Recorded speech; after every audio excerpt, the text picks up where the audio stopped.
todas las épocas, cuando tienen fotógrafos, las fotografías son reflejo de esas épocas. Quiero decir que no vamos a decir que la fotografía en los años 60 es algo especial, pero la verdad es que en cierto modo sí, porque es un momento en el que la fotografía todavía no tiene alternativas.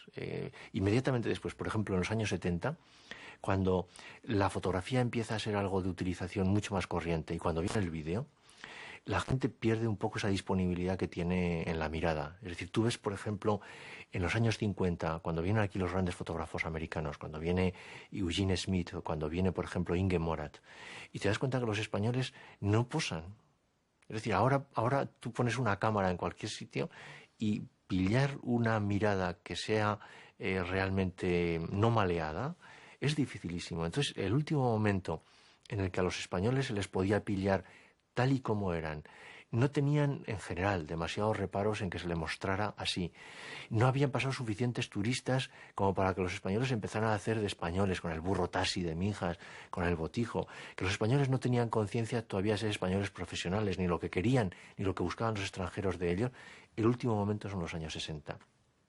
Y por otro lado, tuvieran ellos la mirada que tuvieran, la actitud que quisiesen, también es el último momento en que se pueden encontrar determinadas cosas en España. Es decir, que a partir de los años 60 el proceso fue aceleradísimo. Es decir, justamente es el tránsito de los 50 a los 60 el que todavía te permite ver como algo perfectamente normal, pues estos carricoches, que la gente cuando las sacas no compone la figura. Es la última década. A partir de los años 70 ese proceso es aceleradísimo y llega un momento en que yo diría que ahora con las cámaras digitales seguramente va a haber otra forma de estar, porque el hecho de poder ver la fotografía inmediatamente, que hasta ahora solo era posible con las Polaroid, va a marcar otra manera y no digamos los teléfonos móviles. Es decir, que seguramente hay una inflexión y aquí estamos en el momento en el que ni siquiera ha empezado la labor de zapa del vídeo ni de la televisión, que fueron los dos grandes instrumentos que a los españoles les hicieron cambiar la forma en que ellos se percibían a sí mismos en una pantalla. Esta fotografía se titula Campesinos castellanos, pero en realidad habría que matizar que no son labradores, son pastores. Y es la razón de que lleven esta manta que se les ve casi mimetizados con el paisaje. Yo creo que uno de los aciertos de Ramón Massat al hacer esta foto es que están pegados totalmente al paisaje y no asoman la cabeza por encima del cielo, ¿no? Y el protagonismo inmediatamente le corresponde a los rostros, pero eso es muy normal, pero sobre todo el protagonismo le corresponde a las mantas. Estas mantas que eran las famosas mantas zamoranas, que es una época en la que la reputación de los productos dependía de ciclos muy largos y todo el mundo sabía que la mejor mantequilla era la de Soria, que los mejores salchichones eran los de Vic, que los mejores mazapanes eran los de Rincón de Soto. Entonces, bueno, las mejores mantas eran las de Zamora y se utilizaba para todo. Era una pieza tan, hoy diríamos, polivalente, que en los teatros y en los cines de todavía la posguerra, pero desde luego antes de la guerra sobre todo, había un cartel que ponía: se prohíbe a los caballeros entrar con manta y a las señoras con cestas. Igual que John Steinbeck dijo aquella frase famosa de que habían generaciones enteras de americanos que habían sido concebidos en los asientos traseros de un modelo Forte, se podría decir que seguro que ha habido generaciones españoles que han sido concebidos encima de una manta zamorana que estaba a su vez encima de un coche.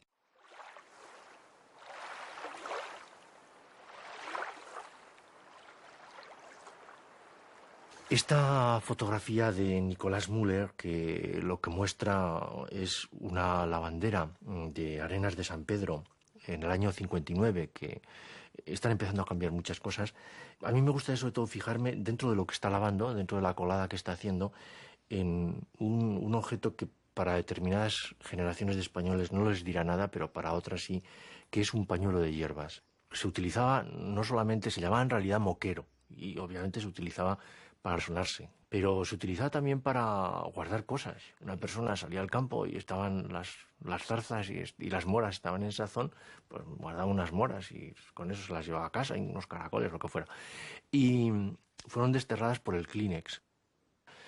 El moquero se utilizaba también mucho para taparse la cabeza, es decir, el look agromán, se hacían 4 nudos y entonces antes de que fuera obligatorio el casco, trabaja pero seguro, que era una norma y un lema que se intentaba hacer cumplir ya entonces y sin demasiado éxito. Entonces, en lugar de eso se ponía el moquero. Se utilizaba en los toros para pedir la oreja o para pedir que a alguien le hicieran algún tipo de escarmiento. En fin, era realmente muy, muy importante. Era una labor durísima. Hay que pensar que se lavaba de rodillas, que lavar una sábana o cualquier cosa significaba restregarlos en una tabla, en unas tablas onduladas, que en Estados Unidos, aquí nunca se hizo, pero en Estados Unidos se utilizaba como instrumento musical.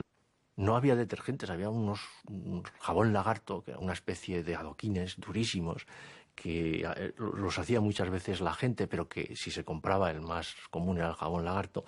Luego había que darle con un blanqueador, el azulete, que llevaba también mucho tiempo. Finalmente, entre 2 mujeres se restregaba como si fuera un salchichón para dejarlo seco y se tendía pues en los espinos y en los abrojos. Todavía hay villancicos que dicen que la Virgen está lavando y está tendiendo la ropa en la orilla del río. Bueno, pues es que eran las costumbres de lavar. Entonces, sobre esto, de pronto, entran las lavadoras y es fácil entender que realmente en los años 60 hubo una serie de inventos, la lavadora, la fregona, que, como decía la publicidad, la fregona, pues en lugar de que las mujeres, que eran las que entonces lo hacían todo, estuvieran de rodillas, se pudieran poner de pie, pero hasta entonces era algo durísimo.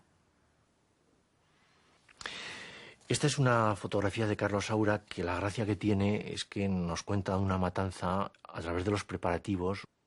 Era todo un ritual que básicamente era la posibilidad de que una familia tuviera proteínas para todo el invierno. Aquí, por ejemplo, se ve que está el instrumento que se utilizaba para afilar, se ve un hacha, que sobre todo era para trocear, se ve el cuchillo con el que se le rompía la yugular al cerdo para sangrarlo. Y entonces yo recuerdo que era un ritual muy complicado que empezaba por la mañana, estaba todavía en el campo con rocío y me acuerdo muy bien de todos los matarifes que venían y el vaho mientras estaban tomándose la cazalla y el café. Había todo un reparto femenino de las tareas que eran las ollas, que había que poner agua a hervir. En aquella época muy pocas casas tenían agua caliente. Y entonces, después de la matanza del cerdo, había que chamuscarlo con helechos, generalmente con paja, y el despiece tan cuidadoso que se hacía, porque en el cerdo, del que se conoce muy bien ese refrán de que se aprovecha todo, cada una de las piezas del cuerpo, de la anatomía de un cerdo, tenía que hacerlo alguien que supiera muy bien dónde se cortaba un jamón, dónde se cortaba una mano, qué se iba a hacer con las tripas, porque las tripas, bueno, las vejigas nos las daban generalmente a los niños para que jugáramos con ellas, como si fueran globos o balones, pero otras tripas se utilizaban para guardar los embutidos o la manteca, porque en aquella época la manteca se utilizaba mucho durante el invierno para poder freír y había un reparto incluso jerarquizado. Las criadillas, bueno, que es la cosa más rica que hay en el mundo, es decir, unas criadillas hechas con sal gruesa y si acaso con un poquitín de ajo y perejil, siempre las comía el matarife. Es decir, el matarife jefe, el que propiamente, el que pillaba al cerdo con un gancho en la mandíbula y lo sujetaba y los demás se echaban encima de él. Un cerdo podía pesar 12 arrobas, es decir, que es... Entonces, al final uno llega a la conclusión de que realmente el cerdo es un animal tan totémico, tan importante como el toro, y yo me explico perfectamente que esos animales ibéricos que están enguisando, no se sepa si son berracos o si son toros. Y yo cuando veo al niño, realmente pocos como un niño se le queda grabado lo que era convivir con animales que los habías estado dando de comer y que luego los matabas. Y convivías con la muerte, quiere decir que no tiene nada que ver con esto de que vas ahora a un supermercado y sobre una bandeja de poliespan tienes una chuleta de cerdo. Hay una de las palabras que que no se utilizaba en español. Era la palabra infraestructuras. La introdujeron los tecnócratas, los del Plan de Estabilización y luego el Plan de Desarrollo del año 1959. Y sobre todo, cuando veo esta fotografía de Joan Colón, que es el Somorrostro, que es uno de esos barrios de chabolas en los que de pronto pasaba por medio una autopista, que tampoco era algo habitual en la época. Y la infraestructura se veía porque primero se hacían las calles, se hacía el alcantarillado ya, las conducciones eléctricas, y luego se construían las casas en los lugares previstos, al revés de lo que normalmente sucede con los lugares de chabolas. Y aquí se ve muy bien cómo colisionan estos dos mundos. Aquí tenemos un mundo de nómadas, quizá fueran lo que se llamaban entonces kinkis, es decir, mercheros, quizá fueran gitanos, con la caballería, con el carro de llanta de hierro, que luego empezaron a prohibir porque estropeaba las carreteras, nuevecitas. Y es curioso que en la chabola todavía no haya plástico, hay arpillera, unas arpilleras viejas, pero es que el plástico en esa época no era en absoluto algo habitual. Chocan estos dos mundos, ahí vemos cómo esos obreros evidentemente se asoman a lo que están viendo, que es que van a tener que arrasar un poblado de chabolas para poder continuar la autovía. Y esta misma precariedad se ve en, naturalmente, las comunicaciones, porque cuando se ve esta fotografía que no tiene título, pero que es una familia que va en un ciclomotor o un velomotor, la Velomosquito, la Velosoles Orbea, pues se ve cómo se viajaba. Y al fondo no va mucho mejor porque en esta fotografía se ve un sidecar y se ve a alguien con una bicicleta.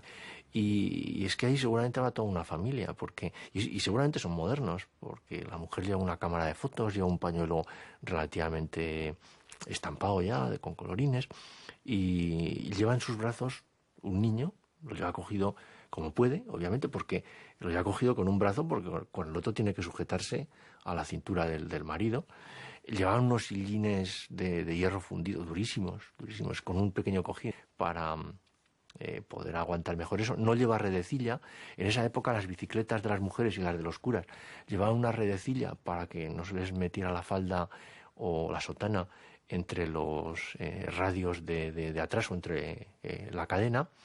Y me da la impresión porque el hombre lleva terciada por detrás algo a cuadros que es una especie de intermedio entre el pañuelo de hierbas, que era muy pequeñín, y la malta zamorana, que era grande, claro, que se utilizaba mucho para hacer atillos. Es decir, se hacía un atillo y dentro se metían los enseres que se llevara. Las mujeres solían llevarlo en la cabeza con una rodillera, que se llama una rodillera, para equilibrarlo. Y me da la impresión de que ese hombre lo lleva terciado porque delante seguramente lleva otro niño, quizás sentado sobre el manillar. Entonces esto da un poco idea de la precariedad con la que entonces se circulaba. Y también da buena idea esta fotografía que se llama Nous Cirineus, que es los nuevos Cirineos, porque era muy habitual esto que se ve aquí, que cuando uno de estos autobuses tenía que subir una cuesta un poco pronunciada, pues los varones se bajaban y se ponían a empujar hasta que el coche remontaba la cuesta y ya se seguía, ¿no? Y se puede ver también que hay una vaca, y era tremendo porque había que subir todos los equipajes hasta ahí por esa escalerilla que se ve, que era una tarea laboriosísima. Y lo mismo se ve también en los trenes. El tren que se ve en esta otra fotografía se ve que lleva en números romanos 2, que indica que era segunda clase, entonces los trenes tenían primera, segunda y tercera. Los coches de tercera eran realmente como los del oeste, era todo de madera, incluidos los asientos. Los de segunda eran un poco mejores, pero no hay más que ver los estribos que había que subir para que la gente tomara esos trenes, ¿no? Que eran realmente muy, muy laboriosos. Y uno se pregunta cómo tardaron tanto las maletas en tener ruedas, ¿no? ¿Cómo es posible que a nadie se le ocurriera? Porque si vemos esta otra fotografía en la que están saliendo unos emigrantes de la estación de Francia, en que se ve un grupo familiar que traen los bultos donde pueden. Una de las maletas, la de la izquierda, es de madera. La mujer en el centro lleva unas bolsas de plástico, entonces eran muy corrientes, de plástico trenzado. Y el hombre lleva una maleta de cartón. Entonces la gente no cogía un taxi más que si se estaba desangrando. Es decir, que el taxi era un objeto de lujo. Los taxis eran todos SEAT de 124 o en algunas ocasiones incluso Mercedes, pero eran realmente artículos de lujo y la gente llevaba los bultos sobre sí, porque no, las maletas no tenían ruedas.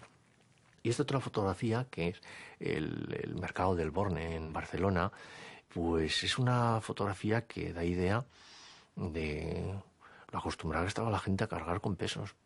También que esas cajas que se hacían con madera de chopo, que no es como ahora que se usan y se tiran, sino que llevan su propia matrícula para que cada cual identifique la caja y lo que hoy diríamos que se reciclase, pues la idea de una etapa donde el esfuerzo físico era impresionante.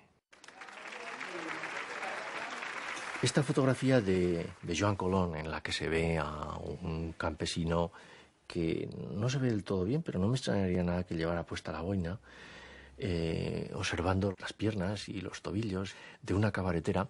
No lleva título, pero debajo pone bromuro. Claro, él está hablando de la emulsión de bromuro de plata con la que está hecha la foto.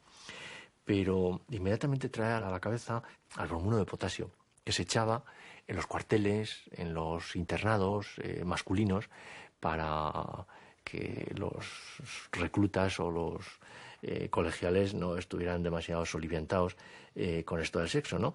Y valdría para toda una época. Esta fotografía de César Lucas, que es un desfile de un modisto realmente entonces muy conocido en España, que era Pedro Rodríguez. Aquí se observa lo que era el pase de modelos, la diferencia con las actuales pasarelas. Por de pronto hay una cosa muy llamativa, y es que solo hay mujeres entre las potenciales clientes. Y el tipo de moda que se observa es una moda a la italiana, que se había puesto muy vigente pues con las películas de la comedia a la italiana, como podía ser Gina Lollobrigida, sobre todo, que es el modelo que aparece aquí.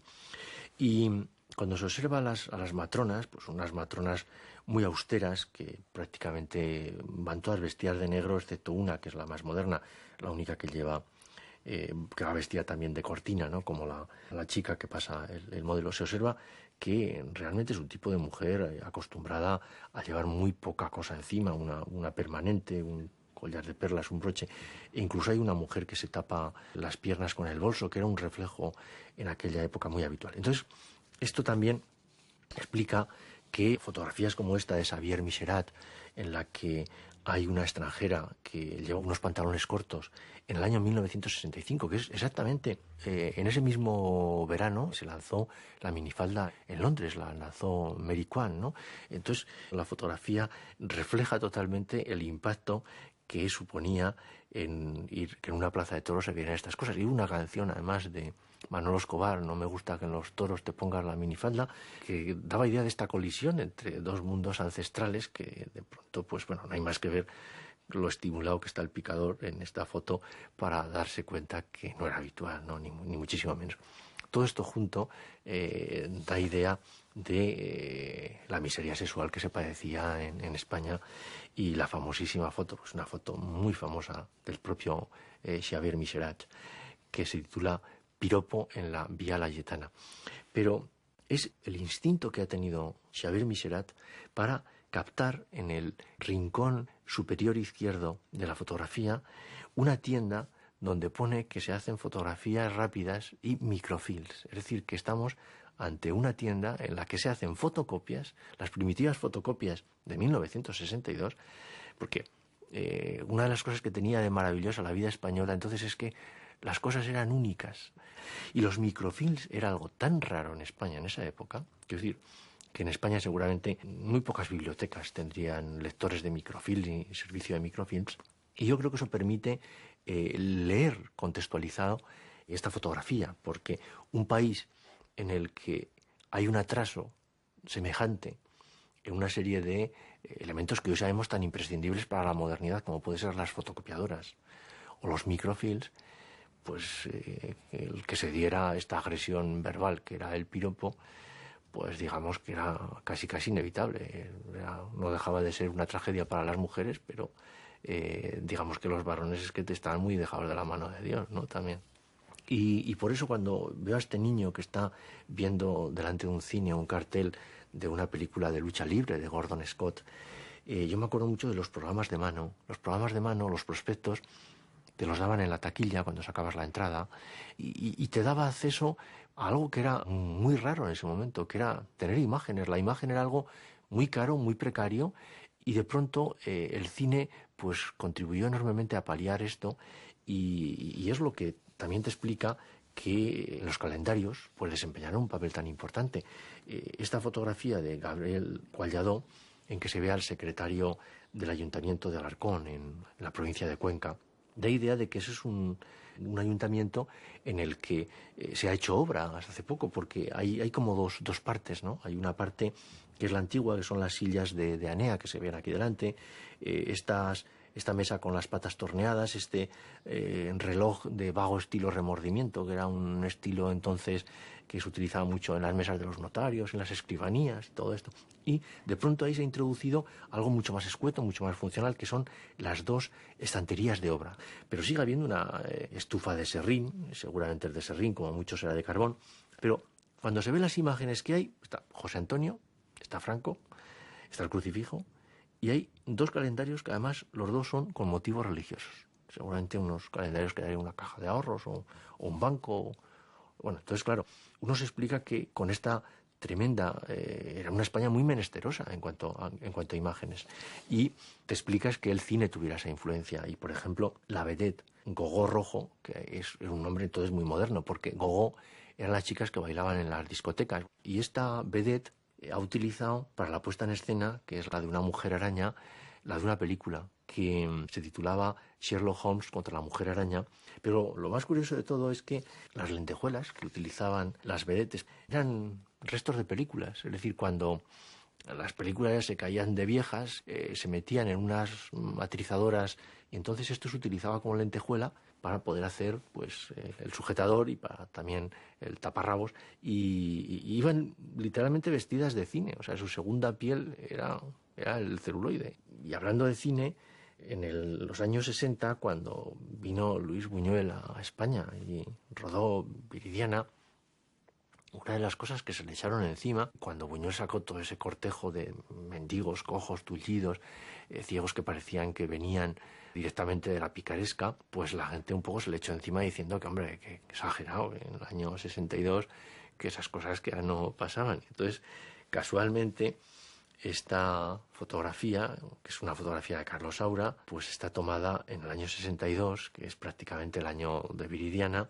en Chinchón, y podemos ver a Luis Buñuel en primer plano. Delante del stand con un bastón Antonio Saura y Emilio Sá de Soto, y esa figura que se le acerca, pues realmente si la hubiera puesto en Viridiana le habrían dicho que ya había hecho Los Olvidados, ¿no? Que era que tenía que cambiar un poco de disco. Pero era la España de 1962, y la fotografía, no digo que la fotografía no mienta, pero la fotografía al final te deja un testimonio impresionante de cosas que luego si no habrían quedado arrinconadas, ¿no? Y te desmentirían. Y la verdad es que son este tipo de gestos y este tipo de detalles lo que muchas veces te dan lo que es un país.